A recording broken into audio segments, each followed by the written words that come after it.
দলীয় প্রতীক হিসেবে শাপলা চেয়ে আসছে জাতীয় নাগরিক পার্টি এনসিপি। তবে নির্বাচন কমিশনের প্রতীকের তালিকায় শাপলা না থাকার পরও দলটি বলছে শাপলাই চাই তাদের। এ বিষয়ে তারা অনড়। এদিকে এনসিপির আবেদন করার পর আরও দুটি দল বলছে তারা শুরু থেকেই শাপলা চাইলেও তাদের দেওয়া হয়নি, যার প্রেক্ষিতে দল দুটি আবারও শাপলা চেয়ে আবেদন করেছে। এখানে স্পষ্টই দেখা যাচ্ছে শাপলা নিয়ে তুমুল দ্বন্দ্ব। এখন প্রশ্ন, শাপলা প্রতীক আদৌ কোনো দল পাবে? যদিও নির্বাচন কমিশন সাফ জানিয়ে দিয়েছে ভোটের মার্কা হিসেবে শাপলা প্রতীক কোনোভাবেই বরাদ্দ দেওয়া হবে না। রাজনৈতিক দল হিসেবে আত্মপ্রকাশের প্রায় 4 মাস পর নিবন্ধনের জন্য নির্বাচন কমিশনে আবেদন করে এনসিপি। দলীয় প্রতীক হিসেবে শাপলা চায় তারা। ইসির প্রতীক তালিকায় শাপলা না থাকায় সাড়া পায়নি দলটি। তবে শাপলা ছাড়তে নারাজ তরুণদের নেতৃত্বাধীন এই দল। বারবার শাপলা প্রতীকের জন্য জোর দাবি জানাচ্ছে তারা।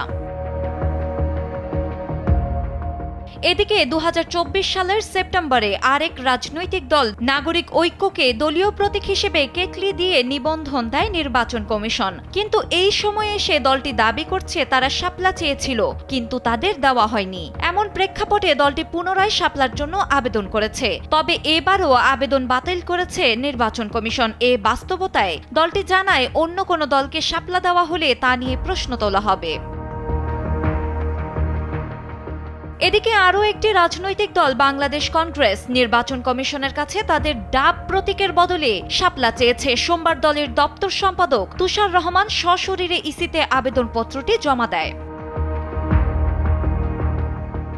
ঘনিয়ে আসছে নির্বাচনের সময়। রাজনীতির মাঠে এখন সরব দলগুলো। ঠিক এই সময়ে শাপলা প্রতীক নিয়ে রাজনৈতিক অঙ্গনে চলছে এক প্রকার কারাকারি।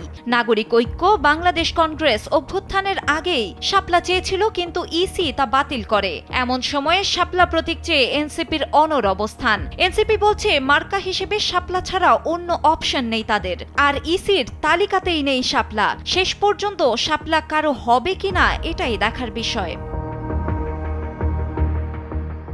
ডেস্ক রিপোর্ট, সময়ের আলো।